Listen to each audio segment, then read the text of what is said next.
दोस्तों यदि आप हमारे चैनल पर नए हैं तो चैनल को सब्सक्राइब करके ऑल नोटिफिकेशन सेट पर क्लिक करें और वीडियो को लाइक और शेयर करना ना भूलें और कमेंट में अपनी राय। आइए मेरी भविष्यवाणी की पुस्तक में से आज के पवित्र वचन को पढ़ते हैं, जो परमेश्वर के दास अपोस्तल अंकुर यशप नरोला जी और परमेश्वर की दासी पास्टर सोनिया यशप नरोला जी के द्वारा लिखा गया है।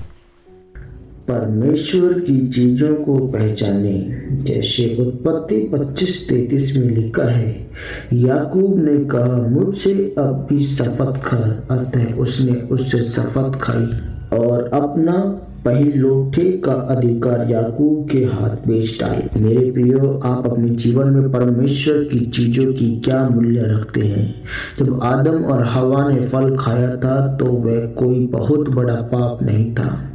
उन्होंने सिर्फ फल खाया था, लेकिन उन्होंने परमेश्वर की आज्ञा को तोड़ा, जिसके कारण पृथ्वी श्रापित हुई। आदम और हव्वा श्रापित हुए, साथ में शैतान भी श्रापित हुआ। अगर आप परमेश्वर के वचनों के बारे में पढ़ें तो लिखा है कि जब याकूब दाल पका रहा था, तो जब एसाव याकूब के पास आया तो उसने कहा कि मुझे भूख लगी है तो मुझे दाल चाहिए, क्योंकि एसाव एक जंगली प्रकार का बलवान पुरुष था। तो उसने अपने बल पर भरोसा था, परमेश्वर पर नहीं था। और जब उसने याकूब से दाल मांगी तो याकूब ने कहा कि दाल तो मैं तुम्हें दे दूंगा, लेकिन पहले मुझे अपने पहिलौठे होने का अधिकार दें। तो एसाव ने सोचा कि मेरे पास तो सब दुनिया की आशीषें हैं। तब उसने अपने पहिलौठे होने का अधिकार याकूब को दे दिया। जब एसाव ने परमेश्वर की चीजों का मूल्य नहीं जाना, तब यही चीज एसाव की गिरावट का कारण ठहरा।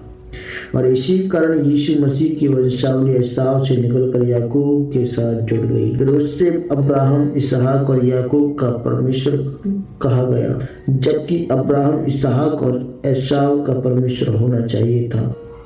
लेकिन एसाव की जगह याकूब आ गया, क्योंकि एसाव ने अपना अधिकार बेच दिया। वैसे ही जब एक व्यक्ति परमेश्वर की चीज़ों का मूल्य नहीं पहचानता, तब उसका गिरावट का समय शुरू हो जाता है और वह सालों तक प्रभावित रहता है। आज लोगों का झूठ बोलना, लंगर प्रसाद खा लेना छोटी बात लगती है, लेकिन वह नहीं जानते वह आगे जाकर उन पर क्या प्रभाव करेगा, जिसके कारण वह आशीषित नहीं हो पाते और परमेश्वर से दूर हो जाते हैं, क्योंकि वह परमेश्वर की चीज़ों का मूल्य नहीं रखते। इसलिए मेरे प्रियो, अगर आप परमेश्वर से आशीषों को लेना चाहते हैं तो आपके अपने जीवन को पवित्रताई में और नम्रता में रखना होगा और परमेश्वर की चीज़ों को मूल्य को पहचानना होगा। तब परमेश्वर आपका स्तर ऊंचा करेगा। आमीन आमीन। प्रार्थना, यह प्रार्थना आपके द्वारा की जाए। सर्वशक्तिमान परमेश्वर से वचन के लिए मैं आपका धन्यवाद करता हूँ और प्रार्थना करता हूँ, परमेश्वर मैं आपके वचनों पर चलूँगा और आपकी चीज़ों के मूल्य को पहचानूंगा। आप मुझे अनुग्रह दें, प्रभु यीशु मसीह के सामर्थ्य नाम में। आमीन आमीन। सबको जय मसीह की। God bless you.